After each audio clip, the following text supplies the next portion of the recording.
ಕನ್ನಡ ವಾಹಿನಿಗೆ ಸ್ವಾಗತ. ಉಚಿತವಾಗಿ ಪಡೆದಿರುವ ಹೊಲಿಗೆ ಯಂತ್ರವು ಪ್ರತಿಯೊಂದು ಮಹಿಳೆಗೆ ಸ್ಫೂರ್ತಿಯಾಗಲಿದೆ. ಈ ಯಂತ್ರವನ್ನ ಪ್ರತಿಯೊಬ್ಬರು ಮಹಿಳೆಯರು ಉಪಯೋಗಿಸಿಕೊಂಡು ತಮ್ಮ ಬದುಕನ್ನು ರೂಪಿಸಿಕೊಳ್ಳಬೇಕು ಮತ್ತು ಸುಮಾರು 50ಕ್ಕೂ ಹೆಚ್ಚು ಮಹಿಳೆಯರಿಗೆ ಉಚಿತವಾಗಿ ಯಂತ್ರವನ್ನ ಕೊಟ್ಟು ಮತ್ತು 15 ದಿನಗಳ ಕಾಲ ಉಚಿತವಾಗಿ ತರಬೇತಿಯನ್ನು ನೀಡಿ ಪ್ರತಿಯೊಬ್ಬ ಮಹಿಳೆಯರು ಇದರ ಉಪಯೋಗವನ್ನ ತೆಗೆದುಕೊಂಡು ಸ್ವಾವಲಂಬಿಯಾಗಿ ಬದುಕಬೇಕು ಅಂತ ಸಾಗರ ಸಾಬೋಜಿ ಹೇಳಿದ್ದಾರೆ. ಏನಪ್ಪಾ ಅಂದ್ರೆ ಇನ್ಫೋಸಿಸ್ ಹಾಗೂ ಮಹಾಲಕ್ಷ್ಮಿ ಒಂದು ಮಹಿಳಾ ಮಂಡಳ ವತಿಯಿಂದ ಹೊಲಿಗೆಯಂತ್ರ ತರಬೇತಿ ಹಾಗೂ ಹೊಲಿಗೆಯಂತ್ರ ವಿತರಿಸುವ ಒಂದು ಕಾರ್ಯಕ್ರಮ.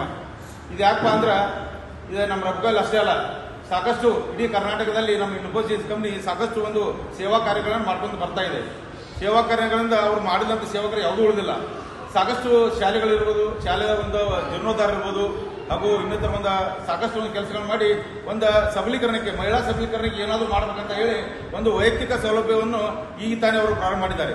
ಈಗ ಪ್ರಾರಂಭ ಮಾಡಿದ್ರು. ಈಗ ಸಾಕಷ್ಟು ಊರುಗಳಲ್ಲಿ ಅವರು ಒಂದು ಯಶಸ್ವಿ ಒಂದು ಕಾರ್ಯಕ್ರಮಗಳನ್ನು ನಡೆಸಿ ಇನ್ಫೋಸಿಸ್ ಕಂಪನಿ ವತಿಯಿಂದ ಮಹಿಳೆ ಒಂದು ಸಬಲೆ ಆಗಬೇಕು, ಮಹಿಳೆ ಸಬಲೆಯಾಗಿ ನಿಂತು ತನ್ನ ಕಾಲ ಮೇಲೆ ನಿಂತು ಏನಾದರೂ ಒಂದು ಸಾಧಿಸಿ ಒಂದು ತನ್ನೇ ದುಡಿದು ತನ್ನ ಕಾಲ ಮೇಲೆ ನಿಂತುಕೋಬೇಕಂತ ಒಂದು ಒಳ್ಳೆಯ ಉದ್ದೇಶದಿಂದ ಇನ್ಫೋಸಿಸ್ ಕಂಪನಿ ಸಾಕಷ್ಟು ಸಾವಿರಾರು ಲಕ್ಷಾಂತರ ಒಂದು ಮಹಿಳೆಯರಿಗೆ ಒಂದು ಹೊಲಿಗೆಯಂತ್ರ ತರಬೇತಿ ಹಾಗೂ ಹೊಲಿಗೆಯಂತ್ರ ಕೊಡುವ ಒಂದು ಕಾರ್ಯಕ್ರಮ ಹಮ್ಮಿಕೊಂಡಿದೆ.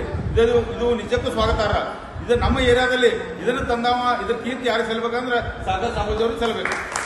ಯಾಕಂದ್ರೆ ಸಾಗರ್ ಸಾಬೋಜಿ ಕೋಆರ್ಡಿನೇಟರ್ ಇನ್ಫೋಸಿಸ್ ಕಂಪ್ನಿ ಇರ್ಬೋದು, ಅವ್ರು ಸಾಕಷ್ಟು ಊರಲ್ಲಿ ಮಾಡ್ಬೋದಾಗಿತ್ತು. ಈಗಾಗಲೇ ಮಾಡಿದಾನ ಸರ್, ಗೋಕಾಕ್ ಮಾಡಿರ್ಬೋದು, ಮುದೋಳು ಮಾಡಿದಾನ, ಸಾಕಷ್ಟು ಇವೆಲ್ಲ ಹುಬ್ಳಿ ಸಾಕಷ್ಟು ಊರಾಗೂ ಮಾಡ್ಯಾನ.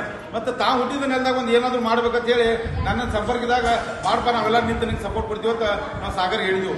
ಅದೇ ರೀತಿಯಾಗಿ ಸಾಗರ ಸುಮಾರು 37 ಫಲಾನುಭವಿಗಳನ್ನು ಆಯ್ಕೆ ಮಾಡಿ ಅವರಿಗೆ ಸುಮಾರು 20 ದಿನದವರೆಗೆ ಒಳ್ಳೆಯ ಒಂದು ತರಬೇತಿ ಕೊಟ್ಟಾರ. ಮಹಾಲಕ್ಷ್ಮಿ ನಮ್ಮ ಮಹಿಳಾ ಮಂಡಳ ಗೋಕಾಕದವರು ಒಳ್ಳೆಯ ತರಬೇತಿ. ಬಾಗಲಕೋಟೆ ಜಿಲ್ಲೆಯ ರಬಕವಿ ಬನಹಟ್ಟಿ ತಾಲೂಕಿನ ರಬಕವಿಯ ಶ್ರೀ ವಿರಕ್ತ ಮಠದಲ್ಲಿ ಮಹಾಲಕ್ಷ್ಮಿ ಮಹಿಳಾ ಮಂಡಲ ಬನಹಟ್ಟಿ ಮತ್ತು ಇನ್ಫೋಸಿಸ್ ಫೌಂಡೇಶನ್ ಬೆಂಗಳೂರು ಇವರ ಸಂಯೋಗದಲ್ಲಿ ಮಹಿಳಾ ಸಬಲೀಕರಣಕ್ಕಾಗಿ ಉಚಿತವಾಗಿ ಹೊಲಿಗೆ ತರಬೇತಿ ಕೇಂದ್ರ ಹಾಗೂ doctor APJ Abdul Kalam foundation ಸಂಯೋಗದಲ್ಲಿ ಕಾರ್ಯಾಗಾರ ಕಾರ್ಯಕ್ರಮ ನಡೆಯಿತು. ಇದೇ ಸಂದರ್ಭದಲ್ಲಿ ಹೇಮಲತಾ ರವಿ ಸಾಂಬೋಜಿ, ಸಂಜಯ ತೇಗಿ, ಸಾಗರ್ ಕಾಬೋಜಿ, ಮೀನಾಕ್ಷಿ ನಾಯ್ಕರ್, ಸುಜಾತ ಗಸ್ತಿ, ಭಾಗ್ಯ ಮುರುಗೋಡ್ ಸೇರಿ ಮತ್ತಿತರರು ಪಾಲ್ಗೊಂಡಿದ್ದರು. ತಾಜಾ ಸುದ್ದಿಗಾಗಿ ಎಂಟಿವಿ ನ್ಯೂಸ್ 24x7ಗೆ ಸಬ್ಸ್ಕ್ರೈಬ್ ಮಾಡಿ ಮತ್ತು ಬೆಲ್ ಐಕಾನ್ ಅನ್ನು ಒತ್ತಿ. ತಪ್ಪದೇ ಲಿಂಕ್ ಶೇರ್ ಮಾಡಿ.